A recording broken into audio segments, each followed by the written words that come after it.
नहमदुहु व नुसल्ली अला रसूलिहिल करीम अम्मा बाद। अस्सलामु अलैकुम स्टूडेंट्स, मेरा नाम मोहम्मद अब्दुल्ला है और इस वीडियो में हम प्रिंसिपल ऑफ मार्केटिंग के लेसन नंबर 10 को डिस्कस करेंगे, जिसका नाम है marketing macro environment. Chapter number 9 में हमने जो कि माइक्रो इन्वायरमेंट को डिस्कस किया था, उसके कुछ एक्टर्स एंड फोर्सेस को पढ़ा था। तो अब हम इसकी एक्टर्स और फोर्सेस को पढ़ेंगे मैक्रो की। तो चलिए गाइस स्टेटमेंट की तरफ चलते हैं। Marketing environment the companies macro environment. The company and all of the other actors operate in a larger macro environment of forces that shape opportunities and pose threats to the company. There are six major forces outlined below in the company macro environment. तो guys मैं यहाँ पे आपको बताता चलूँ कि जब micro की बात होती है, माइक्रो किसी भी लिहाज से इकोनॉमिक हो या कोई भी मार्केटिंग इन्वायरमेंट हो, तो माइक्रो मतलब होता है कि एक फर्म या एक मार्केट के ऊपर जो बेस करती हैं, जो भी उसके एक्टर्स एंड फोर्सेस होते हैं। और जब हम मैक्रो की बात करते हैं, वो चाहे इन्वायरमेंट हो मार्केटिंग का, चाहे वो इकोनॉमिक्स हो मैक्रो, तो मैक्रो का मतलब होता है ऑल द फर्म्स या ऑल द इन्वायरमेंट्स या ऑल द मार्केट्स इन्वायरमेंट। मतलब कि हम मैक्रो में हर चीज़ को, मतलब हर मार्केट को, हर फर्म को, उसका जो इन्वायरमेंट होता है अलग तरीके से, तो उन सब को स्टडी करते हैं। तो चलिए चार्ट की तरफ चलते हैं। Marketing environment demographic. अच्छा, इसमें इसके जो एक्टर्स एंड फोर्सेस दिए हुए हैं: demographic, economic, natural, technological, political and cultural. ये जो इन्वायरमेंट्स के जो होते हैं पॉइंट्स, जो एक्टर्स एंड फोर्सेस हैं जो अफेक्ट करते हैं मार्केटिंग के स्ट्रक्चर को। तो चलिए नेक्स्ट स्लाइड की तरफ चलते हैं। फैक्टर्स ऑफ मैक्रो इन्वायरमेंट, ये जो हम पढ़ चुके हैं। अच्छा जी, सबसे पहला है डेमोग्राफिक इन्वायरमेंट। तो डेमोग्राफिक क्या है, इन्वायरमेंट होता है, तो ये इसके बारे में थोड़ी स्टेटमेंट देते हैं। Demography is the study of human population in the terms of size, density, location, age, race, occupation, and other statistics. It is of major interest to marketers because it involves people, and people make up market. Demographic trends are constantly changing. Some more interesting ones are changing age structure of the population. तो demographic जो environment होता है, लोगों की as के ऊपर, लोगों की पॉपुलेशन के ऊपर, मतलब कि जितना भी सोशली पॉपुलेशन या जो लोग एग्जिस्ट करते हैं, चाहे मेल फीमेल चाइल्ड्स या मिडिल एज लोग, तो इनकी एज से, इनकी पॉपुलेशन की वजह से भी काफ़ी जो डेमोग्राफिक इन्वायरमेंट है वो इफ़ेक्ट होता है। तो चलिए नेक्स्ट अपनी स्लाइड की तरफ चलते हैं। Some interesting ones are the world's population of not all countries rate is growing at an explosive rate that will soon exceed food supply and ability to adequately service the population. The greatest danger is in the poorest countries where poverty contributes to the difficulties. Emerging markets such as China are receiving increased attention from global market. अच्छा, यहाँ पे मैं guys आपको बताता चलूँ कि जो बड़े बड़े स्टैटिस्टिकल या इकोनॉमिस्ट हैं, वो बढ़ती हुई पॉपुलेशन को एक ख़तरा मानते हैं, एक डेंजर मानते हैं। वैसे तो इस्लाम में तो ये सब तो नहीं है। उनका कहना है कि जो हमारे पास रिसोर्सेज हैं, हमारी बढ़ती हुई पॉपुलेशन की वजह से ये कंजस्टेड हो जाएंगे, ये काफ़ी ज़्यादा हमें जो है देखभाल के चलना होगा, रिसोर्सेज हमारे ख़त्म हो सकते हैं। तो उनका ये मानना है। जैसे कि चाइना की आबादी काफ़ी ज़्यादा है, तो उनके पास, मतलब ज़ाहिर सी बात है, जितनी ज़्यादा पॉपुलेशन होगी तो अखराजात भी उतने ही ज़्यादा होंगे और उतने ही ज़्यादा रिसोर्सेज की ज़रूरत होगी।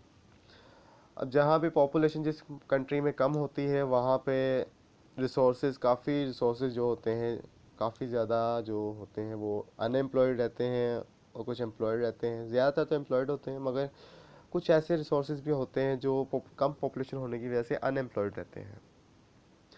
तो चलिए गाइस आगे चलते हैं नेक्स्ट स्लाइड पे। हमारी पाकिस्तान की population from 2017 to 27 in million inhabitants. तो ये एक अलग टॉपिक है, मगर हम इसको बाद में डिस्कस करेंगे।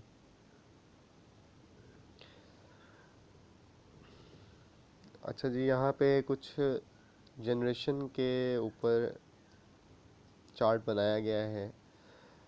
तो फर्स्ट है baby boomers 1947 to 1964, generation X 1965 to 1979, and millennials 1980 to 1996, generation Z 1997 to 2050। तो ये एक मार्केटिंग की जो डेमोग्राफिक पॉइंट है उसके ऊपर एक चार्ट बना दिया गया है, डिवीजन कर दी गई है पॉपुलेशन की, कंज्यूमर्स की, जैसे कि baby boomers, generation X, generation millennials and generation Z. चलिए गाइस अपने टॉपिक की तरफ चलते हैं। अच्छा जी, इसका सेकंड पार्ट है जी इकोनॉमिक एनवायरनमेंट। स्टेटमेंट की तरफ चलते हैं। देखिए, economic environment includes those factors that affect consumer purchasing power and spending patterns. Major economic trends in the United States include personal consumption along with personal debt has gone up. 1980s and the early 1990s brought recession that has caused adjustment both personally and corporately. In this country today, consumers are more careful shoppers. The economic environment.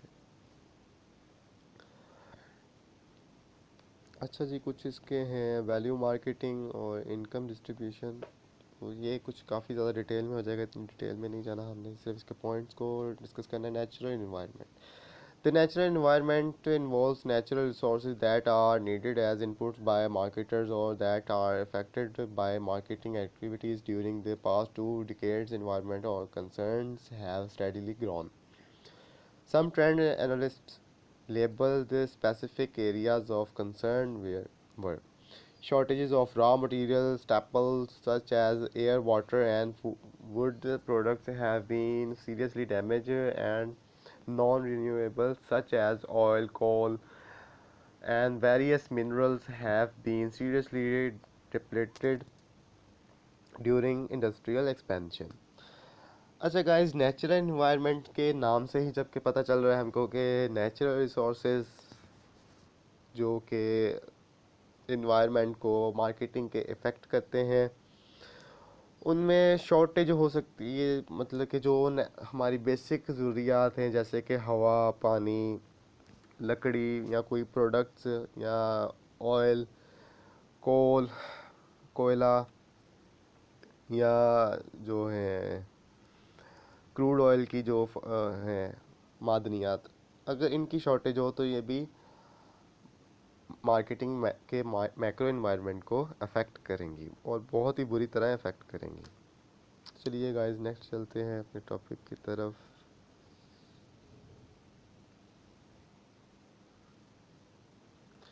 अच्छा जी, इसका D जो है चौथा factors या force कह लें, technological environment. The technological environment includes forces that create new technologies, creating new product and market opportunities. जिस तरह हम टेक्नोलॉजी बढ़ती है उसी तरह ज़ाहिर सी बात है हमें अपग्रेड की ज़रूरत होती है। तो टेक्नोलॉजी से हमें आसानी से अपग्रेड मिल जाती है। तो इसको ज़रा डिस्कस कर लेते हैं। Technology is perhaps the most dramatic force shaping our destiny.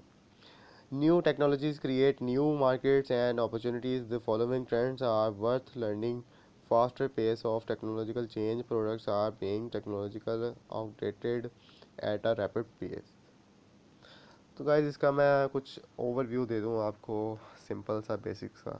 Technological environment वो होता है जो भी टेक्नोलॉजी से रिलेट हो, जैसे कि मोबाइल फ़ोन्स या कोई भी चीज़ें लगा लें, हमारे इर्द गिर्द इतनी टेक्नोलॉजिकल चीज़ें हैं, तो ये भी मार्केट के इन्वायरमेंट को अफेक्ट करती हैं।